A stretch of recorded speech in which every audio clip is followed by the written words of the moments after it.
نصلی علی رسول کریم الحمد للہ رب العالمین والصلاة والسلام علی رسول کریم. سامعین اکرام السلام علیکم ورحمۃ اللہ وبرکاتہ. آج جس وقت ہم یہ بات چیت کر رہے ہیں ذی الحج کا آخری ہفتہ تقریباً ختم ہو رہا ہے یا شاید ہو گیا ہو، اب معلوم نہیں آج پہلی کا اعلان ہوا ہے یا نہیں، یا آج ہوگا یا کل ہو جائے گا.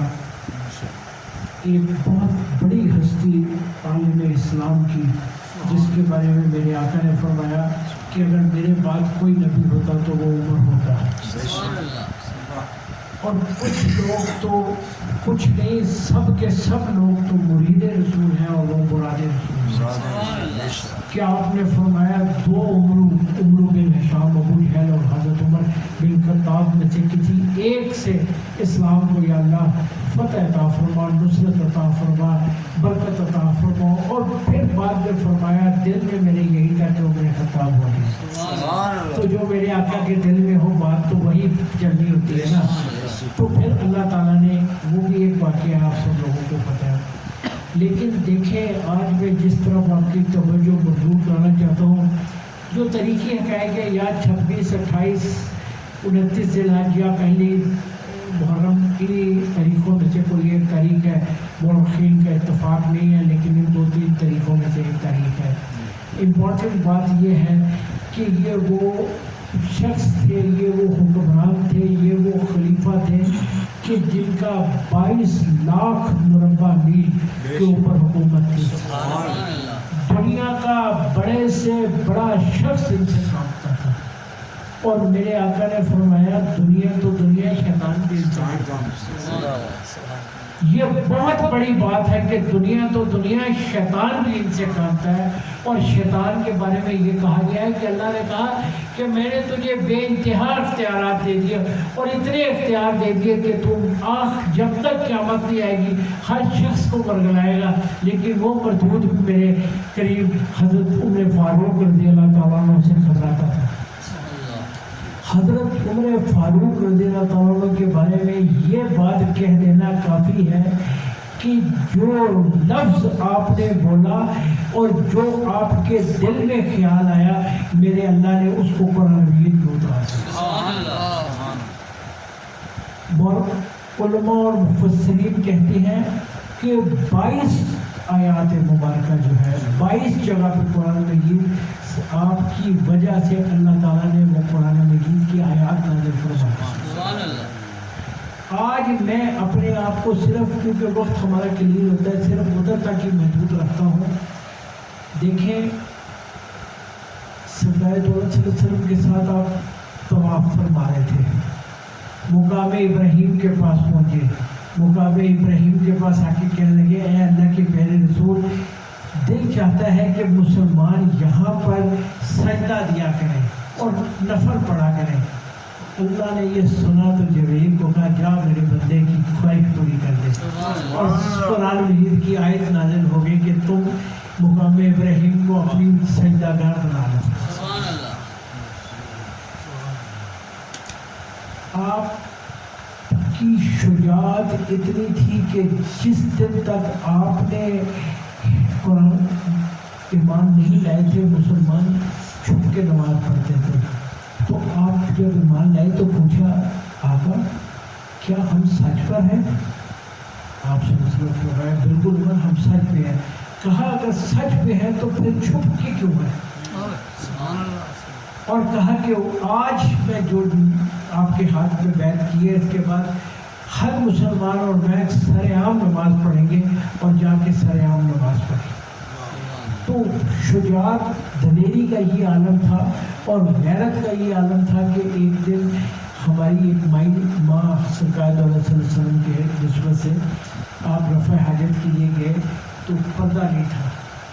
اتنی شرم آئی کہ آ کے کہا کہ اے اللہ کے پیارے رسول میں چاہتا ہوں کہ ہماری عورتیں پردہ کیا کریں. کیونکہ جب وہ نکلتی ہیں باہر تو منافقین اور غیر مسلموں کی نظر ان پہ پڑتی ہے. یہ کہنا تھا کہ اللہ تعالیٰ نے پردے کی آیت. یہ عمر کے احسانات ہیں رضی اللہ تعالیٰ عنہ پر کہ ہمیں پردے کی آیت شریف نازل فرما دی. جنگ بدر جو پہلی جنگ تھی مسلمانوں کی، اس کے اندر 70 کفار شہید ہوئے اور 70 ہی کفار پکڑے گئے. اور جو کفار پکڑے گئے بڑے بڑے بایا ناس کفار تھے. حضرت عباس رضی اللہ تعالیٰ بھی تھے، امام آئے تھے، حضرت عمر فاروق رضی اللہ تعالیٰ کے رشتہ دار، ابو بکر کے رشتہ دار، بہت سے. اب مشاورت ہوئی. ابو بکر رضی اللہ تعالیٰ سے پوچھا، انہوں نے کہا کہ فدیہ لے کے چھوڑ دیں. مختلف لوگوں سے پوچھا.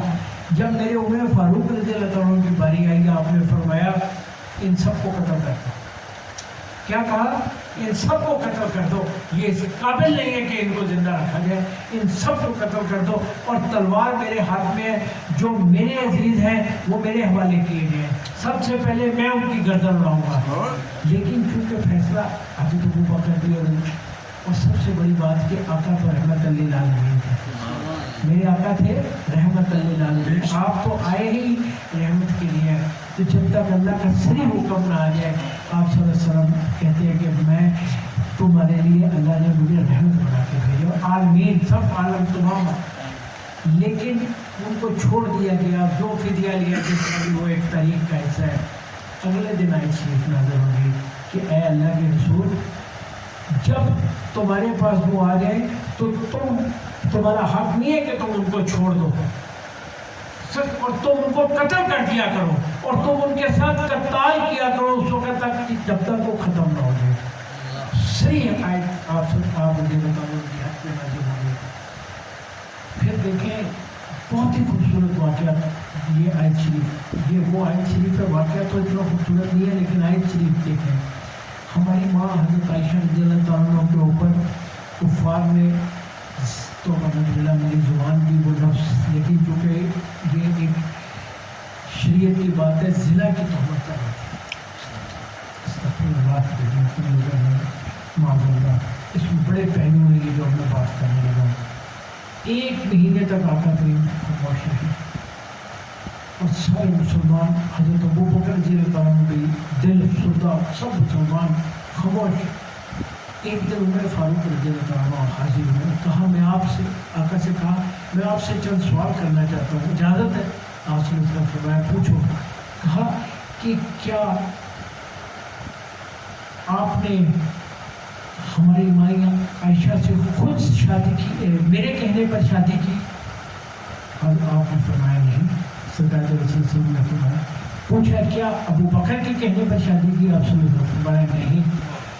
کہا کسی مسلمان کے کہنے پر شادی کی؟ کہا نہیں. تو پوچھا پھر کیسے کی؟ کہا میرے اللہ نے مجھے کہا. اس کے اوپر آپ نے کہا سبحان میرا رب. یہ عمر کے الفاظ تھے. سبحان ہے میرا رب، جو پاک ہے میرا رب، جو ہر برائی سے پاک ہے، اور وہ یقیناً جو آپ کے اوپر مکھی نہیں بیٹھنے دیتا، وہ آپ کی بیگم کو شریف النفس، سب سے عرب کی نہیں دنیا کے سب سے پاکیزہ خاتون انہوں نے اللہ نے آپ کے لیے چنی. جس وقت عمر یہ الفاظ کہہ رہے تھے اس وقت حضرت جبرائیل علیہ السلام آسمان سے اترے اور ایگزیکٹلی یہ الفاظ وہی قرآن کے تھے کہ پاک ہے اللہ کی ذات کے جس نے میرے محبوب کے لیے پاک کیا.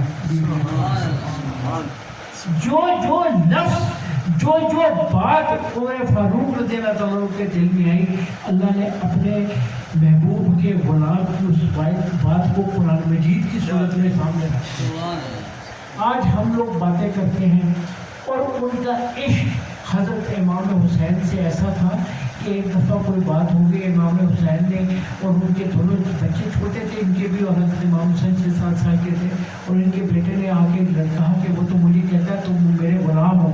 تو آپ نے فرمایا امام حسین نے یہ کہا بھاگ کے جاؤ لکھوا کے لے آؤ. وہ لکھوا کے لے آئے، اپنے پاس رکھا، کہا یہی تو میری سند ہے جنت میں جانے کی. اتنا عشق تھا حضرت امام. ایک دن حضرت امام حسین علی جناب تشریف لے آئے مسجد نبی صلی اللہ علیہ وسلم میں. عمر خطاب جن سے شیطان ڈرتا تھا، 22 لاکھ مربع میل کے مالک، بڑے بڑے کفار بادشاہ، بڑے بڑے بادشاہ تھر تھر کانپتے تھے. حضرت امام علی مقام نے آ کے کہا تم ادھر کیوں بیٹھے ہو؟ آپ ادھر. آپ نے کہا یہ خطبہ دے تھے. کہا یہ تو میرے نانا کی نانا کا ممبر ہے, آپ اپنے ممبر پہ جا کے بیٹھو.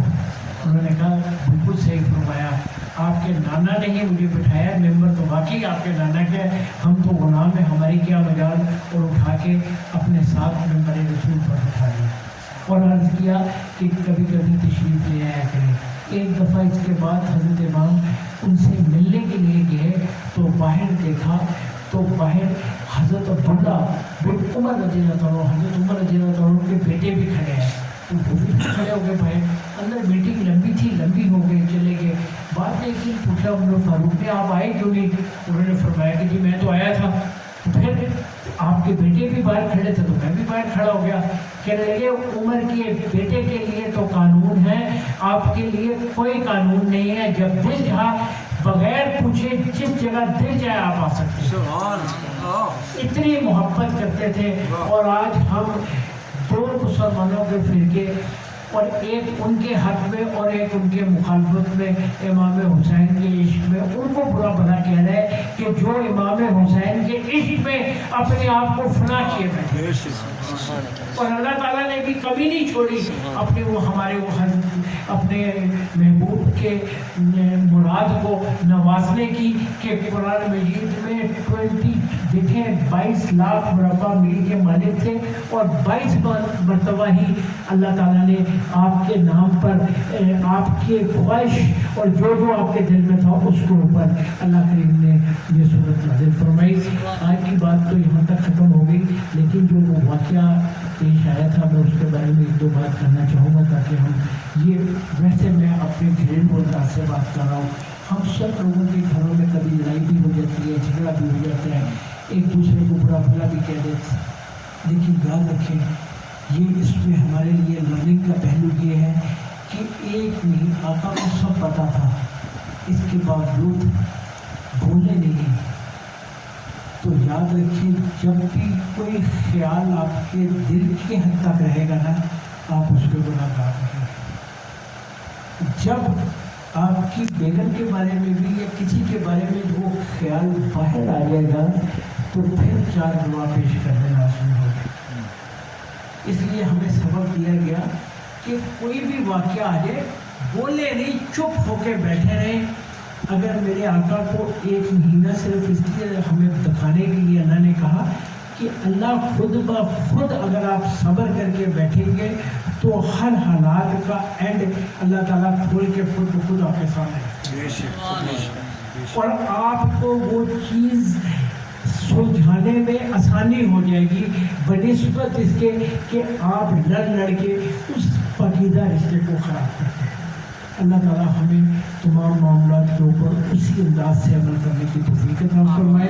اور ایک اعلان کرنا چاہ رہا تھا کہ انشاءاللہ 12 اگست کو ہوگی یہاں پہ انشاءاللہ محرم شریف کے سلسلے میں حلیم شریف کا بھی پروگرام ہوگا. سرکار امام علی مقام کی شان بھی بیان کی جائے گی, ان کی شان میں منقبت بھی ہوگی, اور کوشش ہوگی انشاءاللہ ہم سب لوگوں کی خدمت میں سپارے گھر میں پیش کر دیں گے, کیونکہ قرآن بھی ضرور ہم ایک آدھا ضرور پڑھ کے حضرت امام علی مقام کو ضرورت ہے یا نہیں, ہمیں ضرورت ہے, یہ یاد رکھیے. ان کو ضرورت نہیں ہے, وہ جنت کے سردار ہے, ویسے ہماری وجہ سے نہیں ہے, سرکار اور اپنے مقام سے ہیں. تو ہم ان کے لیے جو قرآن مجید پڑھیں گے وہ ہمارے والدین کو جنت پہ لے جانے کا سبب ہے. تو میں انشاءاللہ اسی طریقے سے تقسیم کر دوں گا. آپ لوگ 12 جولائی تک 1 قرآن مجید بنتا ہے, 2 بنتا ہے. اب آپ خود بتا دیں 2 کریں, 3 سپارے کتنے کریں, بولیے. 2 تو سب کو دے دیں, 2 ہفتے ہیں, 2 واٹس ایپ میں ابھی بتا دیں, وہ اس کو بتا دوں گا بچے وہ. آپ کیوں بھائی 2 یا 3 تھے؟ ویسے تو ٹائم کافی ہے, 3 بھی ہو جائے تو 2 ہفتے میں 3 بھی ہو جائے. 3 سپارے تو کریں, 3 سپارے 3 واخر